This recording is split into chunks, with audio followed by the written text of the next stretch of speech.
नमस्कार, स्वराज एक्सप्रेस के खास प्रोग्राम जनता मांगे जवाब में आपका स्वागत है। मैं हूं एसपी त्रिपाठी। बात करेंगे छत्तीसगढ़ की, जहां सरकार दावा कर रही है कि बीते 1 मई के बाद से कोरोना संक्रमण की स्थिति में लगातार सुधार हो रहा है। तब से लेकर अब तक जहां प्रतिदिन नए मामलों में कमी हो रही है, वहीं संक्रमण दर भी लगातार घट रही है। इन 20 दिनों में पॉजिटिव रेट 26.1 से घटकर 14% रह गया है। इस बीच सरकार ने प्रदेश भर में लगे लॉकडाउन को अनलॉक करने के भी संकेत दिए हैं। लेकिन सवाल यह है कि क्या अभी ये सही समय है? साथ ही वायरस पर ब्रेक लगाने की जिम्मेदारी जनता को देना, वो भी तब जब गांव-गांव संक्रमण फैला हुआ है। ऐसे में सरकार का जनता के पाले में गेंद डालने का क्या मतलब है? पहले हम इसी को जानेंगे, कोशिश करेंगे जनता मांगे जवाब में आज के मुद्दे जनता पर जिम्मेदारी में।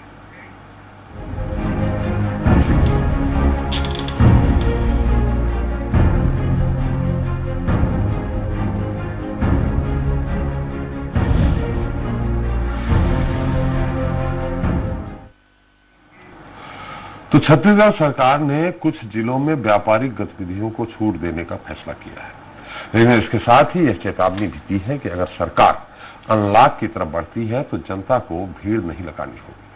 अगर भीड़ लगी तो फिर से सख्त लॉकडाउन लगेगा। सूबे के स्वास्थ्य मंत्री टीएस सिंहदेव ने तो ये तक कह दिया है कि लॉकडाउन नहीं लगे इसकी फिक्र जनता को करनी चाहिए, क्योंकि गेंद अब उसी के पाले में है। सत्ता पक्ष की ओर से जैसे ही ये बात सामने आई तो विपक्ष ने आक्रामक होते हुए ये कह दिया कि सरकार अपनी जिम्मेदारियों से बच रही है। बहरहाल असल बात क्या है, इसे लेकर चर्चा शुरू करें। उसके पहले देख लेते हैं एक रिपोर्ट।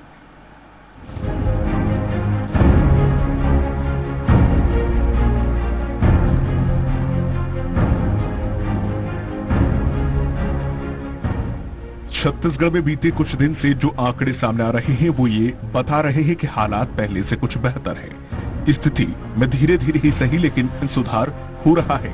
भूपेश सरकार का दावा है कि छत्तीसगढ़ के अस्पतालों में सभी तरह के बिस्तरों और ऑक्सीजन की उपलब्धता है।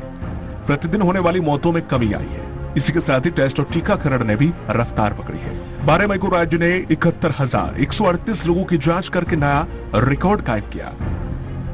मई महीने में सरकार के प्रयासों से, सरकार और चिकित्सकों के प्रयासों से आज छत्तीसगढ़ सुखद स्थिति में पहुंच रहा है। हमारे पास में रिकवरी रेट बढ़ रही है।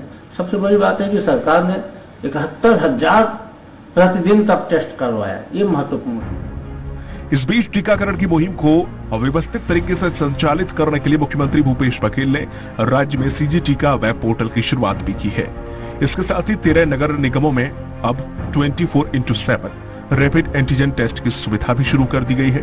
बता दें कि अब तक राज्य में 10 शासकीय लैबों में आरटीपीसीआर जांच की सुविधा उपलब्ध हो चुकी है।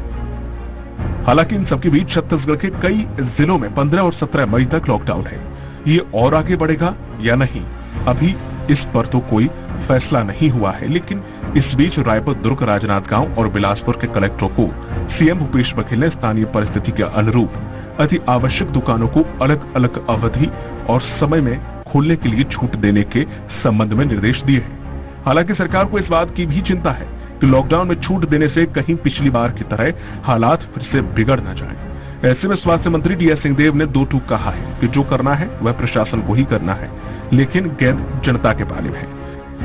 लॉकडाउन या जब लॉकडाउन खुलेगा, लॉकडाउन तो हटेगा ही, लेकिन जब हटेगा उसमें नागरिक अगर ये मान के चलेंगे कि अब कोरोना चला गया तो बहुत बड़ी भूल होगी, बहुत बड़ी गलती होगी।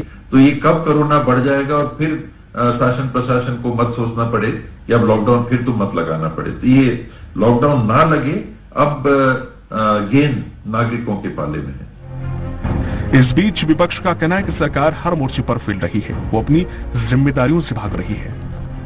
सरकार ने कभी गेंद को अपने पाले में लिया ही नहीं और उन्होंने कभी भी जो है इसमें गंभीरता दिखाई नहीं, केवल राजनीति किया और पूरे संगठन को राजनीति में झोंक दिया। यही काम हुआ और आज भी ठीक है, जनता संभलेगी, हम संभलेंगे और कोरोना पे विजय प्राप्त करेंगे। लॉकडाउन खुलने के इंतजार के बीच सरकार ने जनता के पाले में गेंद डाल दी है कि लॉकडाउन खुले ना खुले, अगर खुले तो ऐसी स्थिति ना निर्मित हो कि दोबारा लॉकडाउन लगाना पड़े। अब दो पक्षी बात है, अगर जनता इतनी समझदार है तो फिर लॉकडाउन की परिस्थितियां क्यों निर्मित हुई थी और सरकार इतनी सजग है तो वायरस का संक्रमण क्यों नहीं रुका। रायपुर से वीडियो जर्नलिस्ट प्रकाश सिंह के साथ धीरेन्द्र गिरी गोस्वामी, स्वराज एक्सप्रेस। तो जनता पर जिम्मेदारी के मुद्दे पर चर्चा करने के लिए हमारे साथ रायपुर से जुड़ गए हैं कांग्रेस प्रवक्ता नितिन भंसाली जी हैं। भंसाली साहब, आपका बहुत बहुत स्वागत है। बीजेपी नेता गौरी शंकर श्रीवास जी हैं। श्रीवास जी, आपका भी स्वागत है। और स्वराज एक्सप्रेस के हमारे छत्तीसगढ़ के संपादक संजय उपाध्याय हमारे साथ हैं। संजय, पहले आपसे संक्षेप में थोड़ा सा जानेंगे, आखिर ये लॉकडाउन अनलॉक को लेकर पक्ष विपक्ष के बीच में विवाद आखिर क्यों चल गया। हालांकि सिंहदेव साहब ने जिस तरह से कहा है वो ऐसा लगता है कि उन्होंने कहा कि भाई अगर परिस्थितियां ठीक रही तो हम अनलॉक करेंगे, लेकिन अगर जनता ये भूल गई कि कोरोना चला गया है, पूरी तरह से उसको गलतफहमी हो गई, तो फिर से लॉकडाउन की नौबत आएगी। इसमें विपक्ष ने क्यों अचानक सत्ता पक्ष पे आक्रमण करने लगा विपक्ष? जी देखिए, इसके लिए पहले ये समझना होगा कि जिस तरीके से छत्तीसगढ़ में इसी महीने संक्रमण तेजी से बढ़ा और अब ये देखने को मिल रहा है कि लगातार जो संक्रमण का ग्राफ हमारे सामने है वो दिखा रहा है कि संक्रमण तेजी से घटा है। बढ़ने के बाद उसमें गिरावट तेजी से दर्ज की गई है।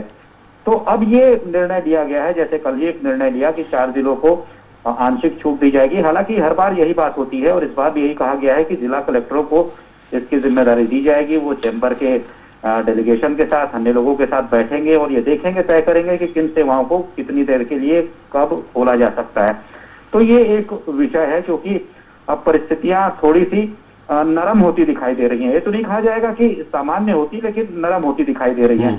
तो बात यही है कि जैसा टी.एस. सिंहदेव जी ने कहा है कि अब अगर लॉकडाउन खुलता है क्योंकि हम सामान्य होने की ओर अग्रसर है, तब अगर ऐसी कोई कोताही बरती जाती है हम लोगों के द्वारा, ऐसा कोई प्रोटोकॉल का बड़ा उल्लंघन होता है जिससे संक्रमण बढ़ता दिखाई देता है, तो फिर से लॉकडाउन की स्थिति निर्मित हो सकती है। सीधे तौर पे ये संदेश है आम जनता के लिए कि वो कोविड प्रोटोकॉल का पालन करे। तो ये सीधी बात है और मैं भी शुरू से यही बात कहता आया हूँ कि जो भी संक्रमण है उसकी सीधी जिम्मेदार सरकार की अपनी जिम्मेदारियां हैं, बच नहीं सकती, लोकतंत्र है, लेकिन लोगों की सीधी जिम्मेदारी है कि वो संक्रमण को अपने घरों तक लेकर कैसे जाते हैं। हाँ। तो अब ये बात जब सामने आई है तो यही कहना है विपक्ष का भी, जो बात हुई, जैसा कि बड़े नेताओं से चर्चा हुई, कि एक तरीके से जनता के ऊपर ही सब कुछ छोड़ देना ये ठीक नहीं होगा। सरकार खुद तय करे, खुद देखे और परिस्थितियों के अनुसार निर्णय ले, लेकिन लॉक अनलॉक को लेकर कोई खुलकर इस तरीके से कोई कुछ नहीं कह रहा है। हालांकि मुख्यमंत्री ने एक बात कही थी, हमसे चर्चा के दौरान भी कही थी जब वो हमारे शो पर थे, कि वो लॉकडाउन के बिल्कुल पक्षधर नहीं है। तो अब ये देखना होगा, ये समझना होगा कि अब जब ऐसी स्थिति बन रही है, सामान्य होने की ओर हम अग्रसर हैं, तब ये निर्णय कि अब आंशिक छूट दी जाए, ये कितना सही होगा या लोगों को राहत देने वाला होगा।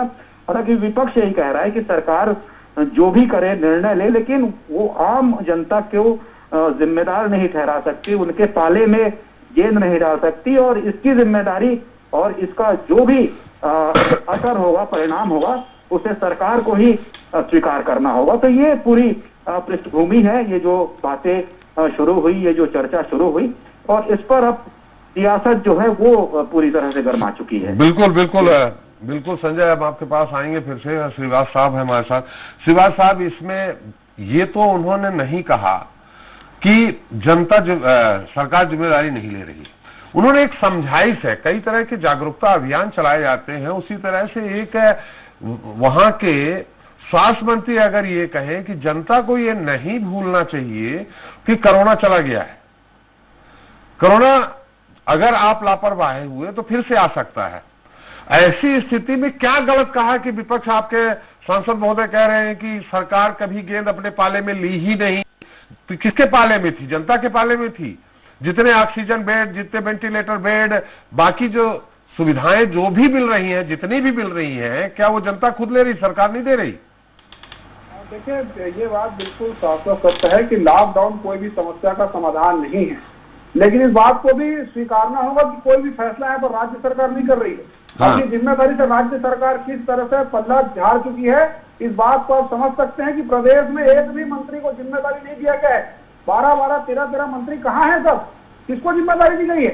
मात्र टीएस सिंहदेव जी और मुख्यमंत्री जी दिखते हैं, बाकी मंत्री क्यों नहीं दिखते हैं? इन्होंने सारे जिलों में कलेक्टरों के हाथ में कमान सौंप दी है, बाकी ठीकरा फोड़ने के लिए केंद्र सरकार है। तो क्यों इस बात को नहीं स्वीकार करना पड़ेगा कि राज्य सरकार अपने गेंद को पाले में कहाँ रखती है? वो तो कभी केंद्र सरकार, कभी कलेक्टर, कभी बाकी लोग, इनके इतने 70 विधायक हैं, किसी की जिम्मेदारी सुनिश्चित नहीं की गई है।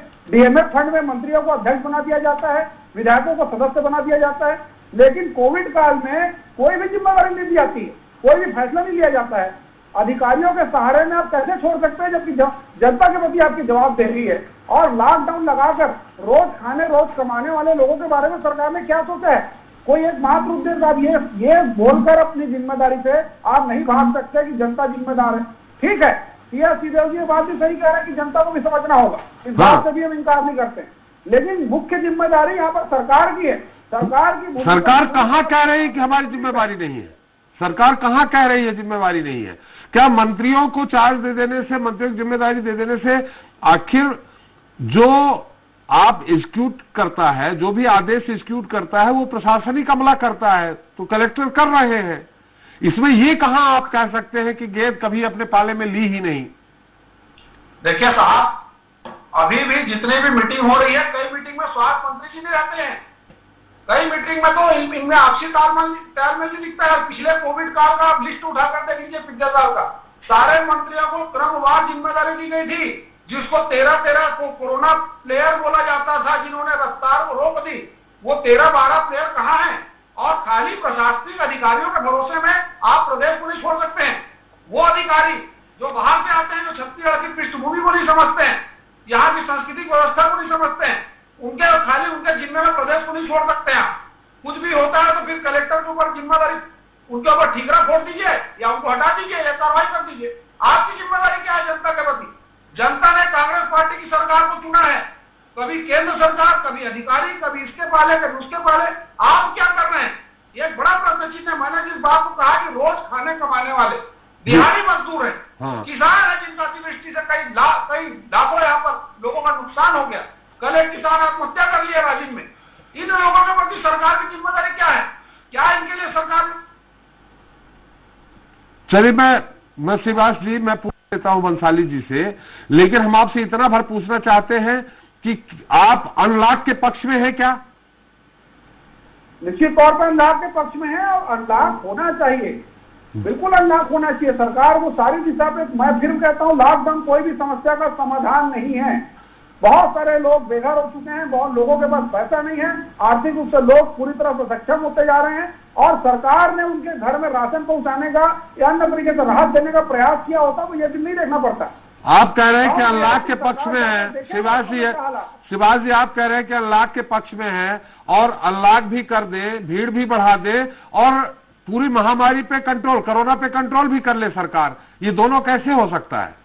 तो ये सरकार को जिम्मेदारी सुनिश्चित करनी पड़ेगी, सरकार की जवाबदेही है। ऐसे आपदा में सारी चीजों की जिम्मेदारी सरकार की, हमको सहयोग देने के लिए तैयार है। इसीलिए मुख्यमंत्री जी के निवास जाकर हम बैठक करना चाहते थे, ये सारी बातों को बताना चाहते थे। 15 साल का बड़ा कार्यानुभव हमारे पास है, हमने यहाँ पर सरकार चलाई है, लेकिन अहंकार सत्ता का ऐसा सर चलकर बोल रहा है कि मुख्यमंत्री जी ने 4 दिन में वर्चुअल बैठने की बात की, बैठ जाते, सुन लेते सुझाव विपक्ष का, तो क्या जाता।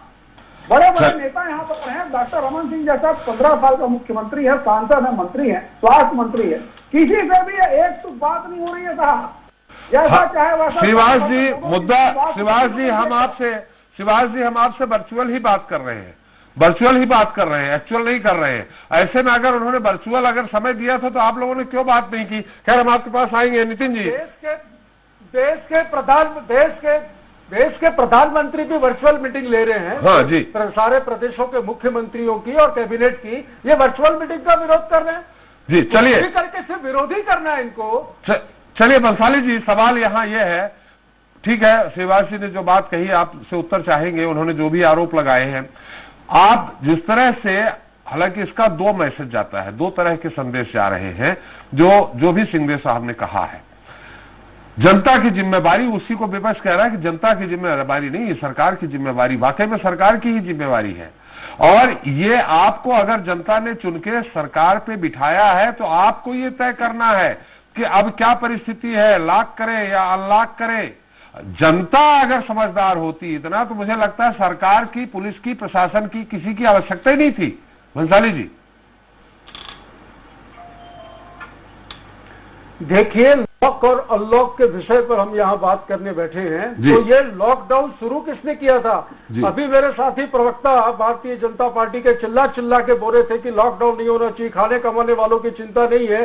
तो पिछले वर्ष के लॉकडाउन को जो केंद्रीय इनके प्रधानमंत्री जी ने टीवी पर रात को 8 बजे आकर भाषण देकर पूरे देश को लॉक किया था, वो शायद उसको भूल गए। पैरों के छाले मजदूरों के आज तक याद है कितने लोगों की। शिवाज जी उनकी बात आ जाए। शिवाज जी अगल बगल नहीं बैठे हैं। शिवाज जी प्लीज। अरे मैंने बीच में नहीं बोला था, मैंने बीच में नहीं बोला था जी। हाँ, नहीं, पूरी मनोहर कहानी सुनी थी, मैंने पूरी मनोहर कहानियां सुनी थी आपकी, मैंने बीच में नहीं बोला था। आप इनको चुप करवाइए तब मैं बात करूंगा। चलिए, नहीं, आप अपनी बात रखें। शिवाजी जी से मेरी बात हो गई है। मनोहर कहानी हो या सत्य कथा हो वो अलग बात है, आप अपनी बात रखें। अनलॉक की जो बात आ रही है, देखिए मैं आपको बता दूं, 1 मई से जिस प्रकार कोरोना के नियंत्रण की दिशा की ओर हम छत्तीसगढ़ में बढ़ रहे हैं, 26% जो संक्रमण दर था ये घटकर 14% तक आया है। मैं इन व्यापारियों को, सारे लोगों को धन्यवाद दूंगा जिन्होंने संयम से इसमें साथ दिया। आज यदि अनलॉक की बारी आ रही है तो अनलॉक में यदि जिला प्रशासन को, जिले के कलेक्टरों को यह निर्देश दिया गया है कि आप पूरा विश्लेषण करिए, विश्लेषण करने के बाद किन किन आवश्यक सेवाओं में, जो अति आवश्यक सेवाएं हैं उनको छूट देनी है, उसको छूट दीजिए, नियम से छूट दीजिए। नियम, कायदे, कानून, सोशल डिस्टेंसिंग का पालन हो, दुकानों में जो लोग काम कर रहे हैं उनकी कोविड रिपोर्ट निगेटिव हो, सैनिटाइजर, मास्क, हाथ धोने की जो बातें हैं, ये सारी चीजों की व्यवस्थाओं को करने के बाद दुकानें खोली जाए और कहीं पर भीड़ इकट्ठी ना हो। बार बार यहाँ पर माननीय स्वास्थ्य मंत्री टीएस सिंहदेव जी के बयान को भारतीय जनता पार्टी के लोग तोड़ मरोड़ कर पेश कर रहे थे। मैं ये कहना चाहता हूं कि उनके बयान को, उनकी कई बातों को आप समझिए। वो ये नहीं कह रहे कि सरकार की जिम्मेदारी नहीं है, वो एक सीख दे रहे, एक अलर्ट कर रहे हैं कि यदि आप लोगों ने, प्रदेश की जनता को ये अलर्ट कर रहे कि यदि आप लोगों ने फिर से भूल की तो स्थितियां वापस बेकाबू होंगी। छत्तीसगढ़ में ना ऑक्सीजन की कमी है, पर्याप्त मात्रा में बेड है, इलाज की वजह से, इलाज न मिलने की वजह से कोई मृत्यु नहीं हुई है। और अन्य प्रदेशों की, भारतीय जनता पार्टी के प्रदेशों की यदि हम हालत देखें तो उत्तर प्रदेश जैसे प्रदेश में छत्तीसगढ़ से ऑक्सीजन की सप्लाई हुई है। हमने तीसरी लहर के बारे में भी जो चर्चा चल रही है उसकी व्यवस्थाओं को भी दुरुस्त करके रखा हुआ है। लेकिन आम जनता से आपके चैनल के माध्यम से हाथ छोड़कर मैं ये निवेदन करूंगा, अनुरोध करूंगा कि वे भी इसमें सरकार का, शासन का, प्रशासन का सहयोग करें। तीसरी लहर की व्यवस्था के जो नियम है उनका पालन। भंसाली जी 2 सवाल है यहाँ। शिवाज जी आपके पास आ रहे हैं, थोड़े से उनसे बात हो जाए। भंसाली जी 2 सवाल है। एक तो श्रीवास जी ने जो सवाल उठाया है वो बहुत मौजूद सवाल है। सवाल ये उठाया है कि ऐसे समय में जो छत्तीसगढ़ की पृष्ठभूमि को नहीं समझते हैं, तो निश्चित तौर पे आपके 12 से 13 मंत्री हैं, मध्य प्रदेश से भी दिया गया है, अलग अलग मंत्रियों को 2-2 जिले, एक जिले इस तरह दिए गए हैं कि आप इसको संभालिए। तो आपने बाकी मंत्रियों को जिम्मेवारी कोरोना की क्यों नहीं दी? कोरोना प्रभारी क्यों नहीं बनाया? नंबर 1। दूसरा, आपने जिस तरह से कहा है, WHO, बड़े बड़े डॉक्टर, बड़े बड़े वैज्ञानिक ही नहीं समझ पा रहे हैं कि तीसरी लहर किस तरह की होगी, और आपने कैसी व्यवस्था कर ली तीसरी लहर की? आपने कैसे अनुमान लगा लिया? तीसरी जी अनुमान नहीं लगाया, लेकिन जिस तरह से अन्य राज्यों में ये बातें सुनने में आ रही हैं, तो क्या व्यवस्था है जो कोविड के, अरे भाई तुम बोलने दो 1 सेकंड। हाँ बोलिए, वो चुप है, शिवाजी चुप है, आप बोलिए। आवाज आपकी करेक्ट जी। हेलो। तो लगातार जो अन्य प्रदेशों से जो खबरें आ रही हैं, उस आधार पर जो कोविड केयर सेंटर खोले गए, आपको मैं बता दूं कि कोविड केयर सेंटर रायपुर या प्रदेश में जहां पर भी हैं, जहां पर अभी मरीज नहीं है, उनको हम बंद नहीं कर रहे हैं, उसको हम चालू रख रहे हैं कि कहीं पर यदि कोई स्थिति वापस कोरोना की बिगड़े या मरीज बढ़े तो यहां पर हम सारी व्यवस्थाओं को दुरुस्त करके रखें। ऑक्सीजन बेड की व्यवस्थाएं भी हैं, अस्पतालों में समुचित व्यवस्था है, टीकाकरण की दिशा में राज्य सरकार तेजी से काम कर रहा है। तो इन सब चीजों को देखते हुए हमने सारी व्यवस्थाएं करके रखी है कि यदि कह रहा हूं मैं ये शब्द, ईश्वर करे ऐसा कुछ ना हो, लेकिन यदि कोई ऐसी स्थिति बने तो सरकार सारे उपायों के साथ उससे लड़ने के लिए और जीतने के लिए तैयार है। अभी आप कह रहे थे कि कोविड का किसी मंत्री को प्रभारी नहीं बनाया गया। हाँ। अभी गौरीशंकर श्रीवास भी ये कह रहे थे। तो मैं आपको बता दूं कि सारे मंत्री और सारे विधायकों ने खून पसीना एक करके अपने जिलों में मेहनत की है। तो आप बता दीजिए कहाँ का कौन प्रभारी है, आज जो यहाँ ये बता दीजिए भंसाली जी, प्रभारी कौन कहाँ का है? नहीं, कहाँ का कौन भाई हर जिले का प्रभारी मंत्री नियुक्त किया गया है और प्रभारी मंत्री जो है लगातार जिला प्रशासन से संपर्क में है। लेकिन भारतीय जनता पार्टी के लोगों को इसमें सिर्फ राजनीति करनी है। मैं ये पूछना चाहता हूं, ये हमारे मंत्रियों के बारे में पूछ रहे हैं, इनके 9 सांसद कहां हैं, इनके पूर्व मुख्यमंत्री कहां है, इनके विधायक कहां है, जो चुनिंदा 13-14 विधायक बचे हैं, सिर्फ ट्विटर और फेसबुक पर बैठकर नेतागिरी करते हैं, उलूल जुलूल बयान देते हैं। जब टीकाकरण की दशा में, जब छत्तीसगढ़ में टीकों की जब कमी है, क्यों ये केंद्रीय स्वास्थ्य मंत्री से, केंद्रीय मंत्रियों से, प्रधानमंत्री जी से, केंद्रीय स्वास्थ्य मंत्रालय से बात करके छत्तीसगढ़ में टीकों की सप्लाई सुनिश्चित नहीं करवाते? एक भी सांसद मुझे कहीं फील्ड में काम करता नजर नहीं आया। हाँ, रोज सुबह जब अखबार खोलते हैं तो बड़े बड़े बयान नजर आते हैं, टीवी डिबेट पे बैठकर बड़े बड़े आरोप लगाते हैं, लेकिन जमीन पर काम करने के लिए इनके पास समय बिल्कुल भंसाली जी, नेतागिरी करके भंसाली साहब को गुमराह करने का। श्रीवास जी से उत्तर ले लेते हैं। श्रीवास जी, बात उन्होंने जो उठाई है, निश्चित तौर पर लॉकडाउन की शुरुआत तो आपने ही करवाई है, मतलब बीजेपी ने की है या मोदी जी ने की है, आपकी ही पार्टी ने की है। तो इसलिए अब आप ये कहें कि लॉकडाउन कोई विकल्प नहीं है, अब मोदी जी कहने लगे हैं लॉकडाउन तभी लगाएं जब अन्य कोई विकल्प ना हो। दूसरा, अगर उन्होंने कहा है, आपने प्रभारी, उन्होंने कह दिया कि हर जिले का प्रभारी मंत्री है और वो प्रभारी मंत्री कोरोना प्रभारी भी है, लेकिन आपके सांसद कहां हैं? आपके सांसद कहां कहां दौरा किए हैं, थोड़ा सा आप भी बता दीजिए।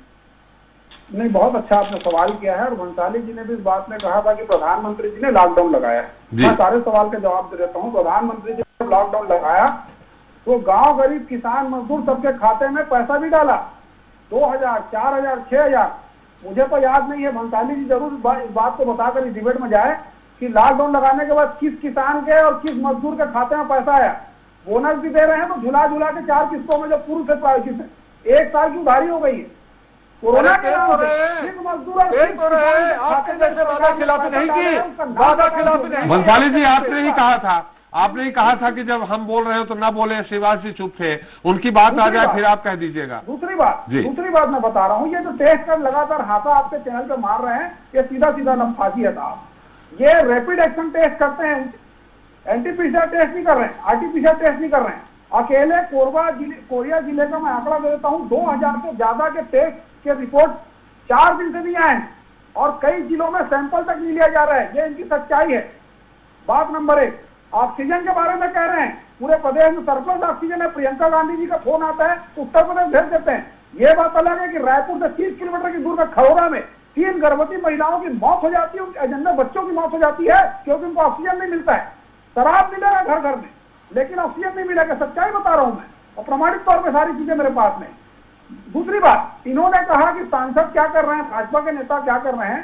सारे सांसद ने प्रधानमंत्री जी को पत्र लिखा, एम्स में जितने भी हमारी जो अस्पताल है वहां लगातार दौरा कर रहे हैं, जो वैक्सीनेशन आ रहा है उसकी मॉनिटरिंग कर रहे हैं, राज्यपाल से भी हमारी मॉनिटरिंग चल रही है। हम तो भाई खुद सवाली बनकर आपके दर पे आए थे, जिसको आप लोगों ने नहीं बुलाया। बात नंबर 1। दूसरी बात, अब बार बार उत्तर प्रदेश और गुजरात जैसे राज्यों का हवाला क्यों देते हैं? आपकी तुलना तो केरल जैसे राज्यों से होनी चाहिए, मणिपुर से होनी चाहिए, वहां के बारे में बात क्यों नहीं करते हैं? और दूसरे की थाली का घी दिखाकर आप भागते क्यों हैं? आपकी यहाँ पे छोटा सा राज्य था। श्रीवास जी आज भी अपने पड़ोसी राज्य की ही तुलना करता है, केरल पड़ोस में नहीं है, उत्तर प्रदेश और मध्य प्रदेश सब पड़ोस में। ये उत्तर प्रदेश भाग जाते हैं ना जी। उत्तर प्रदेश की आवाज, ये थोड़ा कर्नाटक के बारे में भी बोलते हैं, उत्तर प्रदेश के बारे में भी बोलते हैं, गुजरात के बारे में भी बोलते हैं। वहाँ तो आपकी सरकार है। महाराष्ट्र के बारे में बताइए ना क्या हाल है, और पंजाब। अरे आपका कर्नाटक महाराष्ट्र से आगे निकल गया है, आप वहाँ के बारे में क्यों नहीं बताते हैं?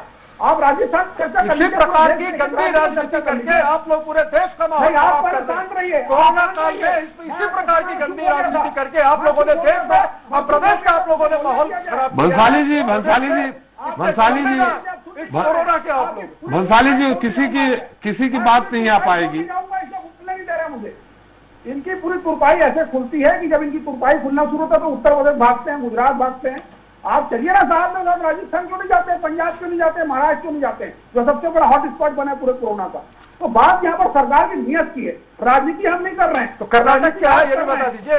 एक भी मंत्री ने, अरे देशव्यापी है, ये विश्वव्यापी बीमारी है, इस प्रकार के उलूल श्रीवास जी उत्तर प्रदेश में गंगा नदी में लाशें बहाई जा रही है कोरोना संक्रमितों की। नहीं, मेरा सीधा सवाल है, और इसके अलावा उत्तर प्रदेश में रोज हम देखते हैं ऑक्सीजन के अभाव में लोगों की मृत्यु हो रही है। और ये शांत रहेगा तब बात करूंगा मैं। चलिए शांत हो जाए पहले। भंसाली जी 1 मिनट, हमारा अनुरोध है आपसे। जी श्रीवास जी, संक्षेप में आप बात पूरी करिए, समय भी उन्होंने समाप्त हो। कहा कि सारे मंत्री जो है जिले के प्रभारी हैं, सब अपने अपने जिले में तैनात हो गए हैं। हाँ। एक भी मंत्री ने फिजिकल तो दूर की बात है, वर्चुअल किसी जिले बैठक नहीं की है। पिछले बार सबकी जिम्मेदारी दी गई थी, खाद्य मंत्री को खाद्य का। आपके पास समय नहीं है, हम आपको रिपोर्टिंग करेंगे क्या? हम आपको रिपोर्टिंग करेंगे क्या?